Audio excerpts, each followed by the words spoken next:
Well, I think this is a good time to have a little tip on using the Schoology Quiz application. And so I want to go ahead and show you some of the advantages of using this quiz application in grading. Of course, to create a quiz, it's quite easy. I can go in here, add materials, add a test or quiz,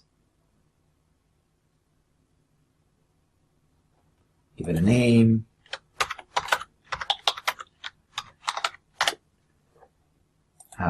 I can grade it as a quiz. I'm going to use the numeric scale and say go ahead and create. I could have put a date in there or something like that.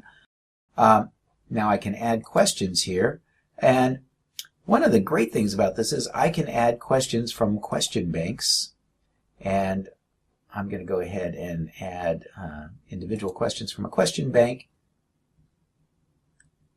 And your ET is hopefully put in all of the questions into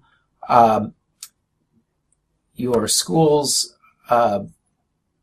resources. Everybody has a school resources here. If I go to groups, I can see the different groups that I have, and one of the groups I've got is for the IELTS District ETs. I'm going to click on that, and here's all of the exam view quizzes. So I can go ahead and grab those, and hopefully your ET has put those into your schools. If they haven't, bug them about it and ask them. So let's get some physics questions here. And how about motion in one dimension? That's good. And here's physics chapter 2. So now I can either auto-select here a number of questions. Let's go ahead and, to be faster, I'm going to go ahead and auto-select 10. And then I'm going to set how many points. And I want it to be, let's say, 5 points per question. And I can go through here and look at the questions that it's pulled up for me. And if I don't like those, then I could go back and dig up some different ones. I could browse for them and pick up some different ones by clicking on this. But let's go ahead and notice it takes in the graphics and everything. I'm going to go ahead and add those questions. And now you can see they are in my quiz here. So it's easy to create those quizzes. If I wanted to create a question on the fly, I could, let's say I wanted to add a question here. I could choose what type. Maybe I'm going to do a short answer essay question. And I could write in the question here. I can add a character limit if I want. Keep it less than 200 characters. I could allow rich text. So if I wanted them to be able to use different font sizes, different color fonts, things like that. Allow video or audio answers. So maybe I could have the students actually answer by creating a video right on the fly within, if you maybe an audio answer. So for instance, if this is a Spanish class, I might have them, to test their pronunciation, read some text that I put up there, and they would have to read it and record that. So there's lots of little tricks that you can do with this. So now, one of the nice things is, if I were to put an essay question in here, that's hard to automatically grade it.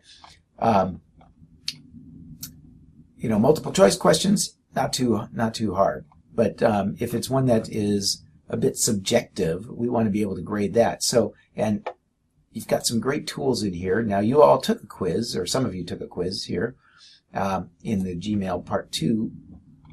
So if I go to that quiz here and I want to grade it, I can view by question. Now, the only question on here that didn't have a definite answer was question 10, which came first, the chicken or the egg.